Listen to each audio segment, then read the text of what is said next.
निर्दोष को सजा। बहुत समय पहले हरिशंकर नाम का एक राजा था।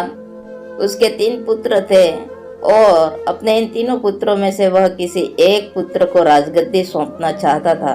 पर किसे राजा ने एक तरकीब निकाली और उसने तीनों पुत्रों को बुलाकर कहा, अगर तुम्हारे सामने कोई अपराधी खड़ा हो तो तुम उसे क्या सजा दोगे? पहले राजकुमार ने कहा कि अपराधी को मौत की सजा दी जाए, तो दूसरे ने कहा कि अपराधी को काल कोठरी में बंद कर दिया जाए। अब तीसरे राजकुमार की बारी थी। उसने कहा कि पिताजी, सबसे पहले यह देख लिया जाए कि उसने गलती की भी है या नहीं। उसके बाद उस राजकुमार ने एक कहानी सुनाई। किसी राज्य में राजा हुआ करता था। उसके पास एक सुंदर सा तोता था। वह तोता बड़ा बुद्धिमान था। उसकी मीठी वाणी और बुद्धिमत्ता की वजह से राजा उससे बहुत खुश रहता था।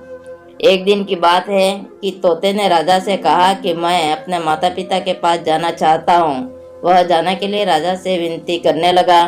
तब राजा ने उससे कहा कि ठीक है, पर तुम्हें 5 दिनों में वापस आना होगा। वह तोता जंगल की ओर उड़ चला, अपने माता पिता से जंगल में मिला और खूब खुश हुआ। ठीक 5 दिन बाद जब वह वापस राजा के पास जा रहा था, तब उसने एक सुंदर सा उपहार राजा के लिए ले जाने का सोचा। वह राजा के लिए अमृत फल ले जाना चाहता था। जब वह अमृत फल के लिए पर्वत पर पहुंचा, तब रात हो चुकी थी। उसने फल को तोड़ा और रात वहीं गुजारने का सोचा। वह सो रहा था कि तभी एक सांप आया और उस फल को खाना शुरू कर दिया। सांप के जहर से वह फल भी विषाक्त हो चुका था। जब सुबह हुई तब तोता उठकर राजा के पास पहुंच गया और कहा, राजन, मैं आपके लिए अमृत फल लेकर आया हूँ। इस फल को खाने के बाद आप हमेशा के लिए जवान और अमर हो जाएंगे। तभी मंत्री ने कहा कि महाराज, पहले देख लीजिए कि फल सही भी है कि नहीं। राजा ने बात मान ली और फल में से एक टुकड़ा कुत्ते को खिलाया। कुत्ता तड़प तड़प कर मर गया।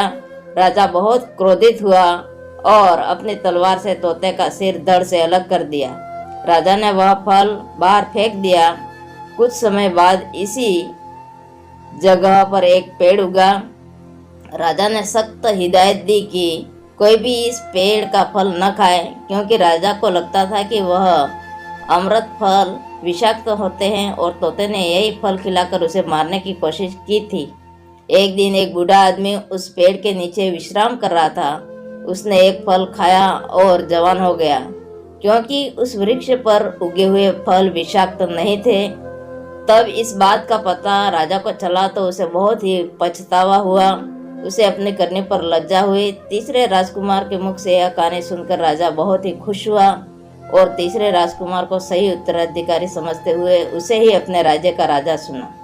शिक्षा, किसी भी अपराधी को सजा देने से पहले देख लेना चाहिए कि उसने गलती भी की है या नहीं। लाइक कीजिए।